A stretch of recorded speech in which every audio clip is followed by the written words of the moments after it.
right. It is Friday, Victory Friday, October 14th, here in the nation's capital.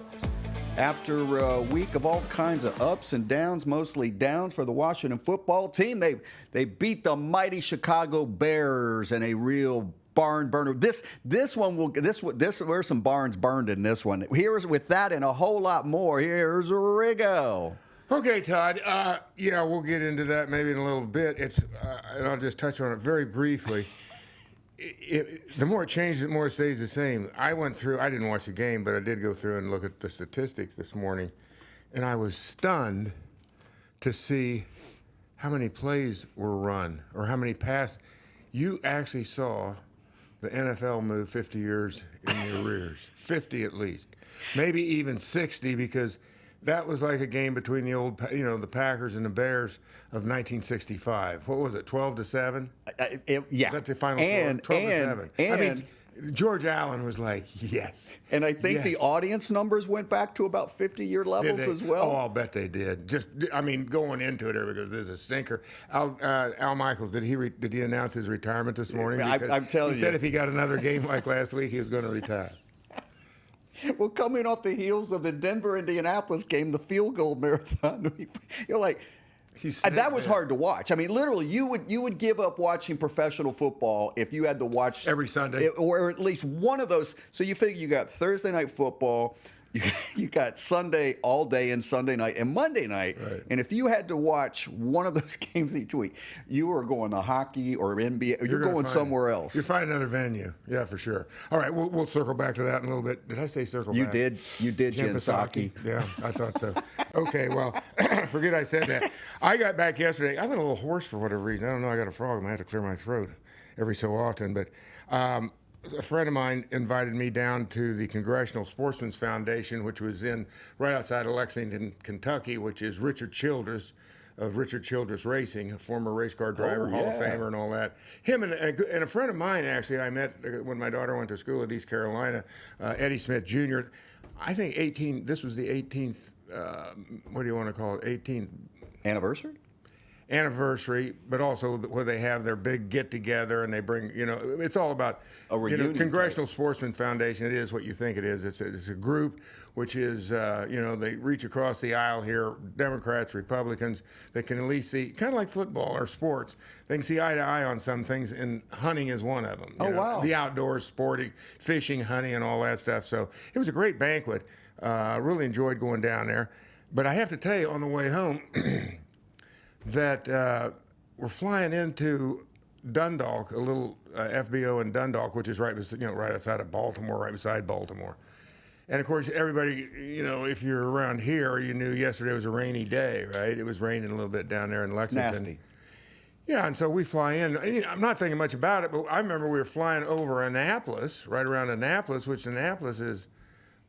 What is it like? I mean, by air like that, you're going probably 300 miles an hour. I mean, you're like 5 minutes away, I would think. And so, because one of my travel mates was looking down, saying, "I think I can see my house or whatever," and you could see the bridge that we flew over the Naval Academy and all that stuff. So we're flying in, and then all of a sudden, because we're dropping down, we're in our final descent, not final approach, but coming down. And all of a sudden, we were above all the soup, but then we get right down into it.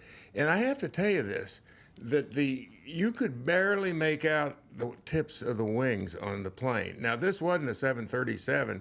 I mean, it was a corporate jet. Right. You wouldn't have seen the tips of the wings of a 737 because they're that much longer. But you could make them out. Excuse me, please. You could make them out, but that's about all you could do. Now, keep in mind, last year, this same friend of mine and his brother took Coco and I to Alaska on a G6. Now, a G6 has, it's got, I think there's a basketball court in it. I think it has a swimming pool. Don't forget the hot tub. A couple of handball courts. Pickleball, maybe? Exactly. And I think it has, and some of them, not all, maybe that's a G8. Yeah, I think actually you can do sporting clays. I'm not 100% sure. Now, the plane we were in, I had to laugh. It was like flying in a pipe. It was, you almost had to go, hands. So they were like going, okay, you weigh this much, you sit over here. Well, it wasn't quite that. No, this thing was actually. I've been on those. It was actually. I tell you what, it was a lot like being in an F4. I mean, when that thing took off. Not only that, because it's so light and it's so powerful, when they hit turn those jets on, take off. It was one of these. You felt some it. G's, Yeah, it was huh? pretty. And then the angle, of ascent when you come out of there, it was very reminiscent of years ago. I got to go for a ride in an F4 over at Andrews Air Force Base, and it was similar. But at the same time, it's a very small fuselage on this plane, where I couldn't stand up in it, and the seats you were all. Oh, cramped. really? So you couldn't even stand up? No, that's what I'm saying. The G6 is like, So with the seat, like 6, 4? I think 8. I think it was 4. Okay. 8, either 6 or 8, because I know there was 4 here with two facing aft, 2 facing forward, and then in the back, I never really looked back there. I know there was 2 seats back there that might have been the same configuration in the back. I suppose based on how much power. Were you it had. your own flight attendant? The flight was so short we didn't. That's what I'm saying. Did you get up and like that, ask guys, any coffee, tea? Well, actually, no. You had to do your own.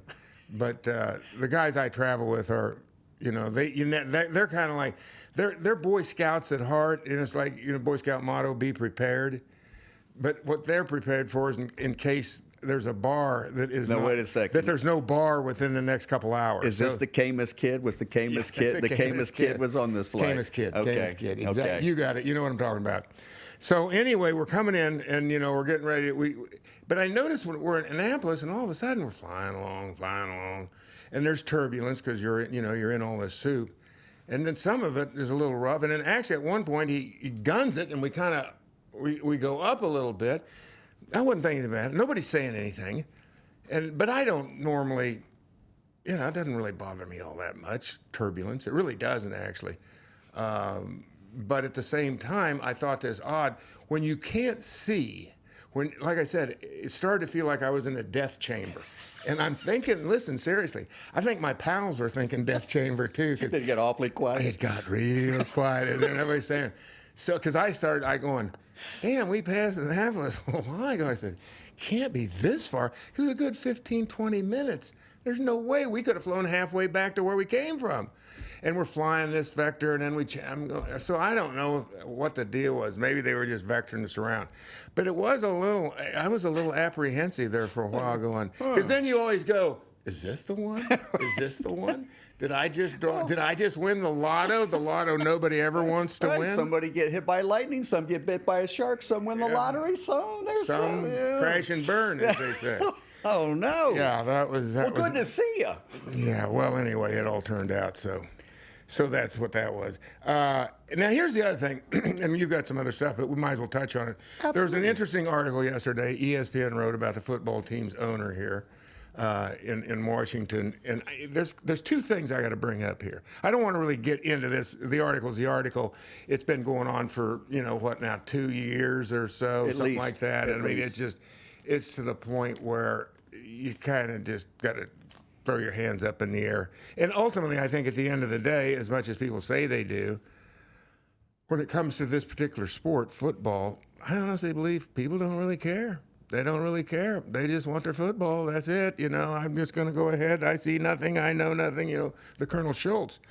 But there's 2 things here. One, I was curious. It would make me think, if you got somebody that's basically threatening you in a way, because that what the article appeared that the owner was threatening other owners and the things that were coming out as far as private eyes and stuff like that. That was the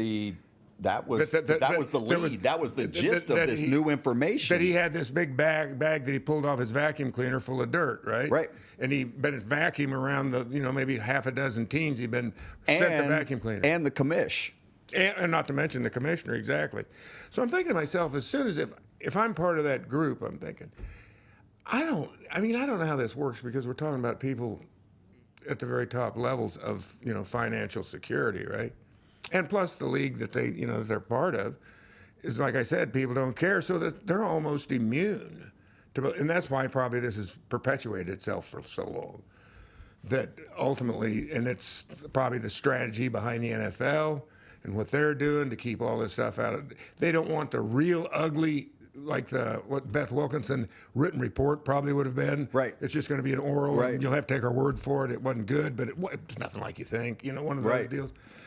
But I'm thinking, if I'm one of these guys, I'm thinking, you did what? You sent private eyes around to some of us here, and now you're basically saying that you basically can blow up the whole league, right? Right. You've turned into well, I don't want to say that because in this day and age that's not cool. But you've actually turned into somebody who's willing to turn on all of us, which all of a sudden that certainly wouldn't engender good feelings, warm feelings from me. And the other part of this is, which I find really ironic, and I don't know what it indicates, but why would you even bring this up, in fact, if all the stuff was true? Why would you bring it up? Because the way it's handled, I think, in most of these things, as it has been for hundreds, if not thousands of years, it's behind the scenes. It's a phone call. Hey, Jerry, this is the owner of the Washington football team. I got some stuff that I don't know how I found it out, but somebody told me, and this is what I know. Now, if I find myself in a little bit of a scrape here, I could sure would enjoy your support here. You know what I'm saying? Count on you, right, big guy? Yeah. You know what I'm saying? Hey, Bobby Kraft. Bob? Bob Alinsky. Yeah, exactly. Bob, I got insane, so why wouldn't you handle it that way? This seems just ass backwards. I think to me. they have. I don't think the guy in Washington here has. I've said this all along, John. They're playing three-dimensional chess to get rid of because they know they can't by the traditional means. Have you? I can't remember. What's traditional means? Of like voting him vote? out. Voting him out. That won't happen. Is that what you're saying? Yes. That will not happen based on the dynamics currently in place, which is why. Is that involved with the threats? Do you think? I the think threats absolutely. It's a game of leverage. So basically, how what far you're do you saying, want to take he's this? not the only one that has some skeletons in his closet. In a band of 32, in terms like What are the the odds mafia there's and the only cartel, in a band of thieves, somebody's got to be 32, right? If you rank them, so he's proven that to be at that level. They've want him gone. They've wanted him gone. He's bad for business. He's ruined a top 5 franchise by any metric known to man. But I defy anybody. Pick a product. I don't care if it's a movie star, a rock band, a widget, the latest power drink. Have you ever seen a company or brand that's under siege, like what's going on with this football team? In every aspect over the course of this is 23 years running, and the scrutiny and the intensity for the last 3 years. Yeah, that's what I was going to say. It's went to a whole new level. It's mind-blowing. Before it just used to be the losing and the ineptitude and the silly hirings and the stuff. We're not even talking about football and the football product, which is right. We're talking about managing a corporation, right? A brand, ridiculous. a company, and that's a disgusting part of this. This was a public trust. That the fans and everybody, this was our team, and nobody has that affiliation. To your point of he's being hurt at this grassroots, the last bit that anybody can do, and there are certain aspects and groups that are going after this, is going after the sponsors, saying, how can you do business with a company that does business like this? There are 7 open investigations and/or lawsuits against this team right now. And what's fascinating to me, 3 of them by the local governments, right? Yeah. That they're looking into all these books and all this stuff. 100, or whatever. and John, Virginia, they know DC. they can't get the league wants a domed, retractable dome stadium in DC. That was done. That's what they've wanted all along. They can't get it done with this guy owning the team because it's on federal land, and so that's the crown jewel and the ultimate prize that the NFL wants. But what's fascinating,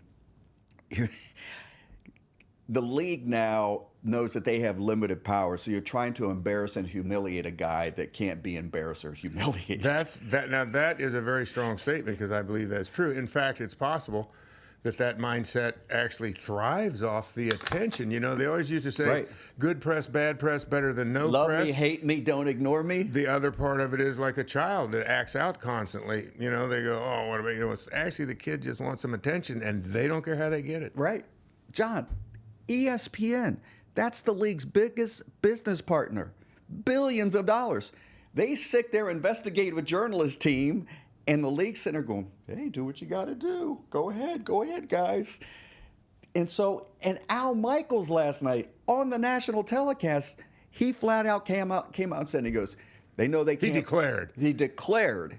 Did you hear this? No, I didn't watch it. He said that, Dan, they want you to sell the team. That's how they want you to go. I mean, Was he speaking on behalf of the NFL, so to speak? Or you mean fans in general? Listen, there's no way Al Michaels, being the savvy, great broadcaster he is all these years, that he was not. So he was given a green light. Empowered. 100%. Would he ever even go down that and even contemplate stepping on a landmine, ruining his own career if that wasn't blessed from the highest levels? That it's the wink is, hey, the hounds are loose. Everybody go and get this guy. And that's it's true. I mean, that's the part to me. The thing is, they can't tree him. Once you get him treed, you're good, but they can't get him in a tree for crying out loud. I mean, he might be Mr. Teflon man. Yeah. And so now, and how many times have we seen this? I mean, throughout the years here. And when you originally got excoriated many moons ago because you were out there just saying, hey, keep an eye, people. It's not on the up. So now we are with Coach Ron Rivera. And Ron is not sleeping, okay? Ron is not sleeping. He's a little grumpy. Yeah, he's beyond salty. With good reason. He's beyond salty. But I mean, Ron's a good guy. I met him this year. I'd met him years ago, but I saw him up in Chicago at the Mike Ditka thing that they had up there. But I got to say that, ultimately it's like this. If you think that somehow this is unfair, you got to go look in the mirror and say, I signed on for this. I knew what I was getting into. Don't act like you didn't know. I mean, I'm saying the list of bodies, John, that you saw going into what was happening and how everything was going down, and you went. But the point being is, it really doesn't make any difference. A job comes up in the NFL and you're a coach, you're taking it. You're not 100%. Unless, of course, you're a made man. Bill Parcells would probably not have taken this job. But I'm talking about a made man. Now you're talking about a guy that's still trying to make it. The last made man was Mike Shanahan, and then he got the bait and switch. And how fast did that happen? Now, and watch how I tie this all together, because so Ron, you're year 3, okay, and you do work for this guy. You all are guilty until proven innocent based on our 23 years of watching this nightmare, right? So he, earlier in the week, and as you were heading out of town, he got excoriated because he came out in this press conference, I believe, on Monday and said, what's the one difference? Why is the rest of the NFC East lighting it up? And he said one word: quarterback. Quarterback. These guys have continuity. These guys this and that, which didn't go over. He got mashed nationally. Right. And then if you actually go back and look, and you're sitting there going, really? Because Jalen Hurts, still relatively new, maybe a second, third year with the team, and it's not all about him exclusively. He's playing solid. You got Daniel Jones up in New York. He's been like this or that. And oh, by the way, Cooper Rush. Yeah, you didn't know what the hell you had with him. Quarterback. Yeah. And so that's Monday, and he gets lit up. I mean, the national reporters, everybody attacked him. So Tuesday, it's all shucks, I apologize. I had a shitty day. He actually said that. I had a bad day, and this is what happens when you get caught up in the cauldron here, that it's the chaos. You have to have a little empathy for him, because you got to feel like wherever he steps onto something, he doesn't know when it's going to shift, and he's going to be knocked off his feet. And when you're playing tight, you got to have John, empathy for him. When you're playing but tight, he did ask for it. Yes, you signed up for it, and everybody thinks it's going to be different. Or that they can make the change. The list of bodies is lengthy and long. And guys got bigger chunks of I mean, going back to the Shanahan. So now the article comes out, I guess it was Wednesday, and it's the big bombshell in the NFL, right? It dominates all the news. In which another nugget came out of that was the ESPN article. That was yesterday. Thursday. At least that's when I first saw it. Probably. I think, and I saw it referred to, it came out Thursday, but maybe it was Wednesday. Oh, good. It's same diff. Important. But another nugget that came out of that was that Snyder was the one that wanted Carson Wentz, and it wasn't Rivera, blah, blah, blah. And so Ron has now lost his mind over that, because when you start protesting as loudly, he's trying to defend Carson again, like Carson's this fragile little butterfly or whatever. And we're going to play. Even though he put the needle in him on Monday. 100%. 100%. Then apologize, and now this comes out. Now, well, and then to go back to the Philadelphia game, before that game, when the report came out that Wentz was his second choice, that they actually wanted the guy from Washington or from Seattle, right? Garoppolo, San Francisco. Oh, it was Garoppolo. That was it. Garoppolo. Yeah, because the guy out there didn't want anything to do with this franchise. And so Alex Smith also piled on earlier in the week. Saying what Bush League, Rivera, and he kind of screwed me over. So there's no love lost there. More drama, Forget any soap opera that's out there. This is WWE on steroids. Well, maybe not literally. Well, probably steroids, HGH and others. Their steroids or somebody else's steroids? Figurative steroids. But here's why we're sitting back and laughing. All the shit that we have seen, especially in the last 10 years in particular, and going back to Mike Shanahan, we all know he didn't want a damn thing to do with Donovan McNabb. I was going to bring that up. How about Jay Gruden? He didn't want a damn thing to do with Dwayne Haskins.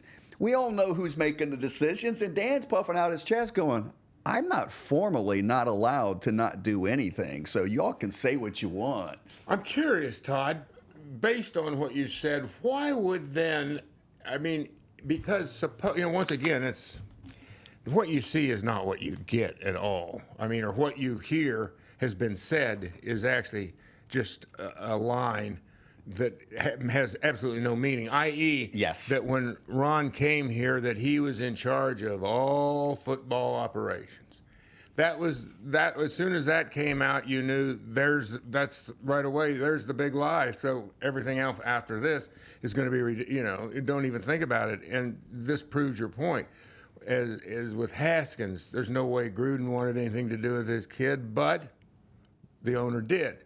He prevailed. He's the owner. And like you said, Mike Shanahan, a very seasoned professional head football coach in the NFL who's had a lot of success. Two Super Bowls? He signs on, jam down his throat, Donovan McNabb. Right. And so he had to know going in, he didn't really have any power. And remember, we got to this point where we said, here comes the snippy press conferences, is because it's starting to get dark out there. You start seeing good guys who there's no way out. This does not have a happy ending. And you start seeing we've seen these press conferences before, and you're like going, here it comes. It's about to get ugly in these parts. What I'm trying to get at, though, is Coach Rivera's, his anger now after the fact with these different reports coming out. Is it because he's embarrassed that now the world knows he really isn't running anything? Is that what his anger comes from? Or does he feel like there's somehow what little control he has, they're undermining? I don't get what his anger's about. If he might as well just come out and look people in the eye and say, hey, you know who I work for, right? Right. But he can't, because part of his and Jason Wright's job is to protect the owner at all costs, no matter what. No matter what. So let me ask you this. Would you be fired for cause if you came out and said, hey, I work for, I'm doing the best I can? It's worth a shot. Huh? You want to save your soul? You want to say, listen, I don't want to see anybody stressed out at this level of stress. I'm looking for a kinder, gentler. Yeah, and then what are you going to do? Hand it off to your defensive coordinator, who's already been flogged in the offseason for making a play? They want to drag Scott Turner through the streets now, too. He called 22 passes last night. That gets me into the whole thing about but anyway, this is a stream of consciousness anyway. I'm thinking, like I said, I remember looking at some old box scores with the Jets, and Namath maybe threw the ball 25 times. That back in those days, that was throwing the ball around a lot. Lighting it up. Today, it's like, gee whiz. And then they didn't hardly even, they were out rushed and out passed. It was ridiculous. Less than 100 yards passing. That's pretty incredible. But I'm thinking, and the reason I brought this up is Scott Turner. I'm wondering to myself is this just your peeping along to do anything you can to squeeze out a win? Because that's what that feels like, which I can't argue with that necessarily. But it also makes me think that you've lost your way, because I thought, you've lost your swashbuckling, you've lost your bravado. You're only going to throw the ball 22 times against the Bears, huh? Because you can't do it any other way. I guess maybe it's so pathetic you don't have a chance unless you do that, because you're just going to keep getting sacked time and time again, and then everything's just going to fall apart. So maybe I have to correct myself. Well, they were trying to feature Brian Robinson, the Alabama, and the great story, him coming back after being shot 6 weeks. Gee whiz, Todd, this ain't about great stories. Listen, I agree, but the other point is, but the other point is, but he did play the Bears well. had the first or second worst run defense in the league. So there was that part. And Wentz, then how come the Bears had 200 yards rushing? Wentz was wild. He was wild again. He's wild. he is wincing. Okay, Carson is being Carson, and you kind of he's wincing and everybody else is wincing. Is that the way that works? That's where I thought you was going with that. And then as he winces, we wince, and we don't win. And we don't win. All right. Well, let's take a look. We're going to take a listen here to now Ron's got a case of red ass, and we're going to listen to the post game comments. He might apologize tomorrow or today for walking out on the press conference. All right. So coming off the chaotic week, a short week. In which they had to get prepared for go to Chicago Thursday night, and Ron had his Monday ass-kicking, Tuesday apology tour, one day to get ready for the football game, and on that, then you got the ESPN article out, and Dan, and so this was last night's post-game press conference, and we'll take it from the top. Tough loss the way you did last week. To come out and win this way, though, at the end, what does that do? What does it mean? Well, it gives you a little confidence that, that if you stick together and you continue to work at it, you give yourself a chance. I mean, a couple of times we tried to hurt ourselves, but geez, oh Pete, when you get an opportunity, you get a chance to raise your opportunities and you bow your neck. That's what you need to do. Take us through that last defensive drive. Well, everything was fine until we let the kids scramble for 40 yards. I mean, that's the heartbreaker. I mean, you've got them contained. You have a chance. You sack them on the first play. They convert on their third down, and now you got them a little confused, and he pulls the ball down and runs. I mean, that's undisciplined. I mean, that's where you get angry, because again, we had a chance to keep him. We had done a pretty good job with a lot of the rush lanes, and for whatever reason, we got a little undisciplined at the end, and it cost us. They got the ball down to the 5-yard line. 12 men on the field twice. Yeah, that's unacceptable. That's unacceptable. Now, one of them, I tried to get the timeout. They substituted late, and I was trying to get that straight. But the second one, where they took the shot, that's unacceptable. I mean, that will get correct. That will be addressed. I'm pissed off about that one. How does that happen? That second one, what happened? Well, somebody was cramping up, trying to get off, and so we tried to substitute, and we got caught. What was your view on that very last play? I don't know what your view was, if you could see. We thought it was incomplete because we thought his left arm went to the ground first. But as he was coming down, you saw the ball was on this side, and his back was to the pylon, so thank goodness. It looked like Carson's fingers got jammed there in the second. Yeah, I believe he bounced it off of somebody's helmet, but he fought through it, kept his hand loose, kept grabbing the inside his pouch he has the heaters, the little heat packets, so we kept him to keep his fingers loose. Sorry, was there any consideration of a switch there? No, he was handling it very well. Physical game, what did he show you tonight? It was a physical game. One of the things that we wanted to do is we wanted to come out and try and establish the run, which we were able to do. It was tough sledding at first, but if you stick with it, sometimes you get an opportunity to wear it down a couple times, and we did. We had a couple of nice runs. We had a nice little change-up when Antonio came in the second half, and he hit a couple off tackle, and we thought that was really good. And that really kind of changed a little bit of the momentum for us as far as our running game was concerned as well. Was that the big difference in the second half then? Because it was a big difference in terms of yards. Was that? Yes. We hit a couple off tackle. Antonio turned up a couple of really nice ones. I think he had one for almost 20 yards, and just really kind of what you hope, and that's what you kind of envision. You got a stout runner that runs inside between the tackles. You got a guy with Antonio's athleticism, can get off tackle and can really burst. So honestly, I'm gonna speak my mind for a second. It's been hard. It really has. You lose 4 games in a row, and everybody wants to get you, just get on you.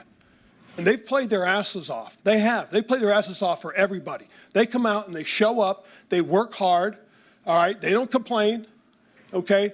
They hear all this stuff and they got to deal with it. I get that. And I respect them for that because they're resilient. They come back. Everybody keeps wanting to say, I didn't want anything to do with Carson. Well, I'm the guy that pulled out the sheets of paper, that looked at the analytics, that watched the tape in the when we were at Indianapolis. Okay? And that's what pisses me off because the young man doesn't deserve to have that all the time. I'm sorry, I'm done. Thoughts, Riggo?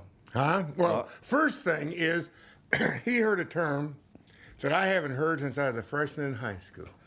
Bow your neck. You got it. Have you heard it before? Yeah. Bow your neck. Bow or neck. Jack Christie, manager of the Marysville baseball team. What do you call it? Legion baseball team. I wasn't even playing. My older brother Frank was playing, not me. But he'd go, we had a pitcher, his name was Whitey, and he'd go, bow your neck, Whitey, bow your neck. Shh, shh, shh, let's go, bow your neck, Whitey. Oh, that Back brought... with chatter. That brought... And yeah. with chatter, baseball chatter. But bow your neck. Come on now. The old false chatter. The other one, I thought that he almost made a Freudian slip because he said everybody's trying to get you fired, right?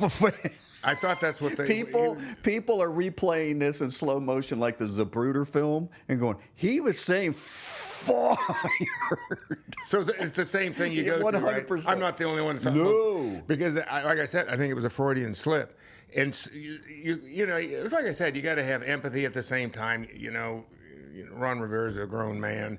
He's been around the league. He's had a head coaching job. He signed on for this. You know, I'm sorry, but, you know, the empathy only goes so far.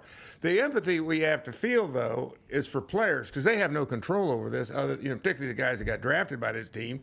I guess short of just saying, well, I won't play for you and do a John Elway and say, figure it out, you know, trade me because I'm not going to play.